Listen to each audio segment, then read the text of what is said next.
Assalamualaikum warahmatullahi wabarakatuh. Jadi siang ini kita akan ngobrol bareng kelompok 5. Di sini saya ditemani oleh beberapa teman saya, yaitu ada 2 orang cewek dan 4 orang cowok. Kita perkenalan ke yang cewek dulu yuk. Yang pertama ada Nimas Afifah, kemudian ada Maratul Latifah. Oke, kita ke yang cowok yuk. Ada Brian Faresa, kemudian ada Dedi Nur Faisal, yang ketiga ada Bagus Bujalaksana, dan yang terakhir ada Farhan Abdul Jabbar. Oke, jadi kita akan membahas gimana sih cara mencegah COVID-19. Jadi saya mau tanya nih, hak dan kewajiban pemerintah warga negara saat pandemi COVID-19 itu apa aja sih? Kalian tahu nggak? Kalau menurut saya sih, hak masyarakat sebagai penduduk adalah mendapatkan layanan kesehatan dari pemerintah. Adapun kewajibannya adalah menjaga kesehatan diri sendiri dan lingkungan sekitar. Penduduk berhak mendapatkan pelayanan kesehatan dengan kewajiban memelihara kesehatan dan lingkungan. Sementara itu, pemerintah memiliki hak untuk membuat dan melaksanakan peraturan dalam menanggapi pandemi COVID-19 ini. Kewajibannya adalah memperhatikan kesehatan masyarakat dan memberikan bantuan sosial. Kalau menurutmu gimana, Yan? Kalau menurutku sih dalam menangani wabah corona seperti saat ini, Indonesia tuh bisa mengacu pada pedoman kapasitas sistem kesehatan International Regulation 8 Core Capacity milik WHO. Pedoman tersebut bisa dilaksanakan dengan memanfaatkan pembiayaan anggaran, pendapatan belanja negara, dan anggaran pendapatan belanja daerah, termasuk penguatan dinas kesehatan, penguatan pelaksanaan pelayanan primer, dan rujukan baik darurat maupun insentif dalam menyiapkan kapasitas kesehatan. IHR 8 tadi itu ya maksudnya meliputi poin legislasi dan kebijakan koordinasi, surveillance, respon, dan kesiapsiagaan komunikasi, risiko, sumber daya manusia, tenaga kesehatan, dan ketersediaan laboratorium. Dalam menyiapkan ini, kapasitas sistem kesehatan pun harus dilakukan pendekatan lintas sektor yang menekankan pada sektor kesehatan masyarakat, manajemen, kedaruratan, pengendalian perbatasan, pelabuhan, bandara, dan imigrasi, serta transportasi. Gitu sih menurutku. Argumenmu bagus banget sih, Yan. Terus mau tanya lagi nih aku. Kewajiban pemerintah untuk memenuhi hak kesehatan warga itu gimana sih?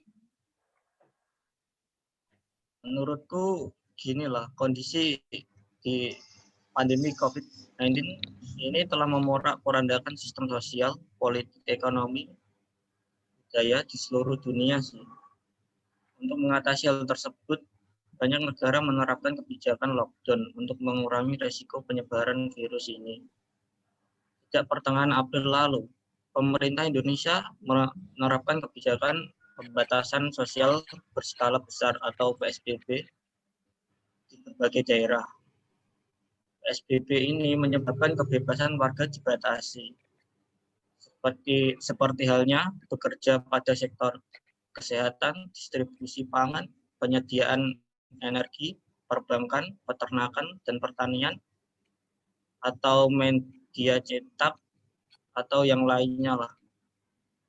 Kegiatan-kegiatan lain seperti perkumpulan politik, sosial budaya, akademi, hiburan, olahraga, bahkan tempat peribadahan harus ditutup. Pemerintah juga telah melarang orang untuk mudik serta melarang penerbangan. Langkah pemerintah tersebut jelas membatasi kebebasan setiap orang untuk bebas bergerak, termasuk kebebasan untuk memilih tempat tinggal dan keluar maupun masuk dari dan ke suatu negara. Pendapatmu bagus sekali sih, Dad. Terus untuk Puja gimana pendapatmu? Ya, untuk ditambahkan sedikit ya, dilihat dari perspektif hukum hak asasi manusia, pemerintah juga mempunyai kewenangan melakukan pembatasan terhadap gerak warganya untuk tujuan kasus seperti melindungi keamanan sosial, ketertiban umum, kesehatan, dan menjaga moral publik. Kewenangan tersebut tertuang dalam Konvenan Internasional tentang Hak Sipil dan Politik yang telah Indonesia ratifikasi pada tahun 2005. Nah, dalam kasus pandemi COVID-19 ini, pembatasan yang dilakukan pemerintah Indonesia terkait dengan alasan kesehatan untuk memastikan bahwa virus tidak menular banyak orang. Tetapi dengan kewenangan tersebut, hukum HAM juga mewajibkan pemerintah untuk memastikan warganya untuk tetap mendapat fasilitas dan layanan kesehatan selama pembatasan gerak dilakukan. Untuk pemerintah Indonesia, kewajiban ini masih belum terlaksanakan dengan optimal. Sejauh ini masih banyak perbaikan yang perlu pemerintah lakukan untuk memenuhi kewajibannya selama pandemi. Nah, itu mungkin segitu saja tambahan dari saya. Aku boleh nambahin nggak? Ya, silakan. Oke, aku tambahin ya. Kalau menurut aku sih yang pertama tuh pemerintah berkewajiban memastikan kalau fasilitas dan layanan kesehatan itu tersedia. Kemudian yang kedua itu pemerintah wajib memastikan bahwa seluruh layanan dan fasilitas kesehatan dapat diakses oleh semua orang, baik dari sisi biaya, geografis, maupun budaya. Kemudian yang ketiga, pemerintah wajib memastikan bahwa layanan dan fasilitas kesehatan itu memenuhi standar atau quality. Kemudian yang keempat, itu pemerintah wajib memastikan bahwa layanan dan fasilitas kesehatan itu diberikan tepat sasaran dan tidak memunculkan diskriminasi. Selanjutnya nih, antara hak dan kewajiban vaksinasi COVID-19 itu gimana sih? Kok aku masih belum tahu ya?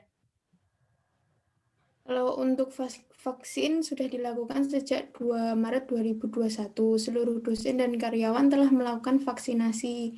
Salah satu upaya yang dilakukan oleh pemerintah untuk meningkatkan imun masyarakat menghadapi kekejaman COVID-19. Sementara di sisi lain, pada saat yang sama sebagai warga negara yang baik memiliki kewajiban untuk membantu pemerintah mengurangi risiko tertular COVID-19 dengan melakukan vaksinasi. Sebelum pelaksanaan vaksinasi, kepada peserta dilakukan pemeriksaan awal berupa pengukuran tekanan darah dan suhu tubuh. Tentunya pemakaian masker menjadi hal utama yang tidak dapat diabaikan. Farhan nih, gimana nih pendapatmu, Han? Ya, makasih Mbak. Saya kayak mau nyambahin nih dari Mbak Dimas, itu masalah tentang vaksinasi. Di samping itu juga, vaksinasi itu merupakan serangkaian screening juga dilakukan melalui beberapa pertanyaan terkait dengan kondisi fisik maupun kondisi lingkungan sosial. Setelah itu, barulah pelaksanaan vaksinasi dilakukan. Karena menerima jenis vaksin COVID-19 ini merupakan produksi dari apoteker atau farmasi dari Bio Farma dan Dinas Kesehatan Kota Malang.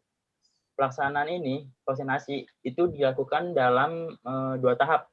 Yang pertama itu dalam waktu interval kurang lebih 2 minggu atau 14 hari. Terutama pada usia 18 sampai 59 tahun. Ini sangat rentan sekali untuk penyebaran COVID-19. Oleh karena itu, usia di atas itu akan tetap dilayani pada puskesmas tertentu, khususnya di Kota Jawa Timur, yaitu di Malang, dengan persyaratan tertentu pula. Nah, di sini ada beberapa saran atau komentar dari dosen, yaitu Gunaryanto.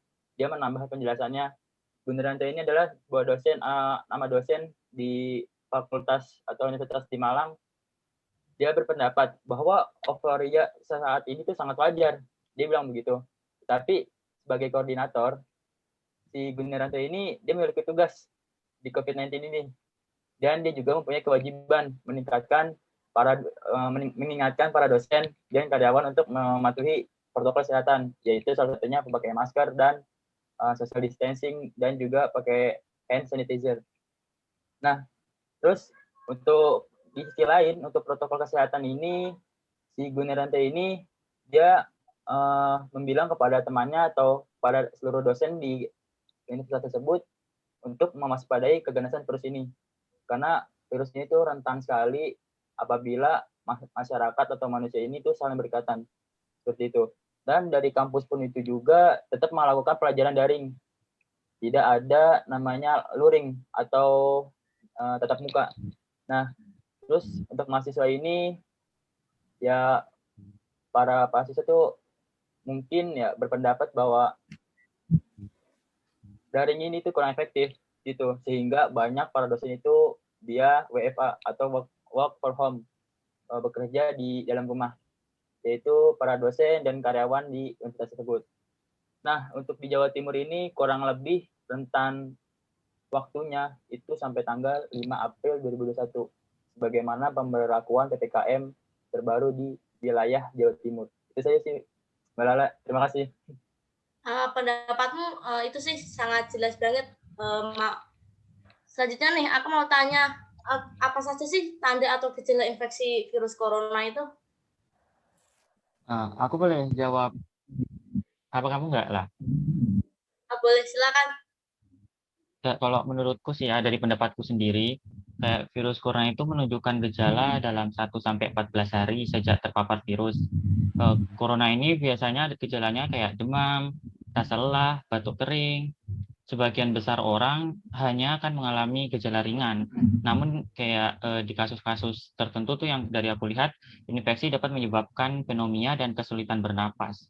Pada sebagian kecil kasusnya sih, infeksi virus corona ini bisa berakibat fatal. Tergantung dari usianya sih, kayak orang lanjut usia itu malah lebih tingkatnya itu lebih tinggi. Dan orang-orang yang dengan masalah kesehatan pun seperti tekanan darah tinggi, gangguan jantung, atau diabetes kemungkinan besar mengalami sakit yang lebih parah atau lebih serius sih. Kalau karena gejala-gejalanya kayak mirip flu biasa, maka perlu dilakukan tes untuk memastikan apakah seseorang terinfeksi virus corona. Tesnya itu dari yang kulihat sih udah banyak di rumah sakit, di puskesmas. Ya, tergantung dari orang yang mengalami gejala atas dasar perintah dokter.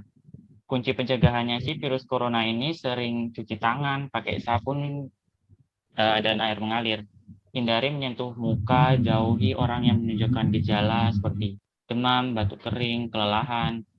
Bila batuk atau bersin, tutup mulut dan hidung dengan siku terlipat atau tisu yang dibuang langsung ke tempat sampah tertutup setelah dipakai. Itu sih menurutku, kalau salah maaf ya. Pendapatmu udah bagus banget ya. Saya boleh nambahin Mbak Lala sedikit ya. Boleh, silakan. Ya, jadi untuk tadi Mas Ridwan tuh sangat benar sekali. Itu sudah cukup jelas. Saya ingin menambah sedikit aja. Bahwasanya pemerintah itu kan dia berlakukan peraturan yaitu social distancing.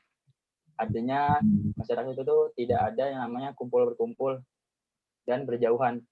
Itu saja yang pertama. Terus yang kedua, untuk masyarakat diharapkan untuk meminum vitamin agar menguatkan ion tubuh agar tidak terpapar oleh COVID-19.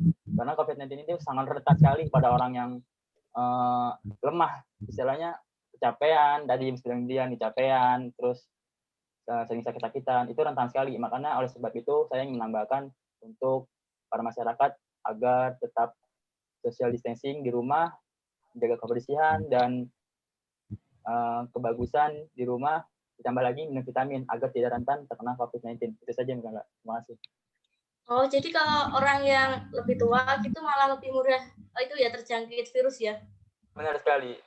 Saya sudah pernah lihat dari berita kesehatan tuh di televisi oleh para dokter. Iya. Kita harus hati-hati banget ya. Hati-hati banget karena rentan sekali COVID-19 itu. Seperti itu, Mbak. Oh iya, makasih. Maaf. Aku mau tanya nih. Apa saja sih pengobatan infeksi virus corona yang tersedia gitu? Ya, mungkin saya bakal menjawab. Nah, mungkin saat ini belum ada pengobatan khusus yang efektif untuk infeksi virus corona baru. Vaksin mungkin baru bisa tersedia 18 bulan ke depan atau 2021 ini. Sementara ini, cara terbaik adalah melakukan tindakan pencegahannya itu seperti 1. Sering cuci tangan, pakai sabun dan air mengalir. 2. Hindari menyentuh muka. 3. Menjauhi orang yang menunjukkan gejala demam, batuk, kering, atau kelelahan. Yang keempat, bila Anda mengalami demam, rasa lelah, dan batuk kering, segera cari pengobatan.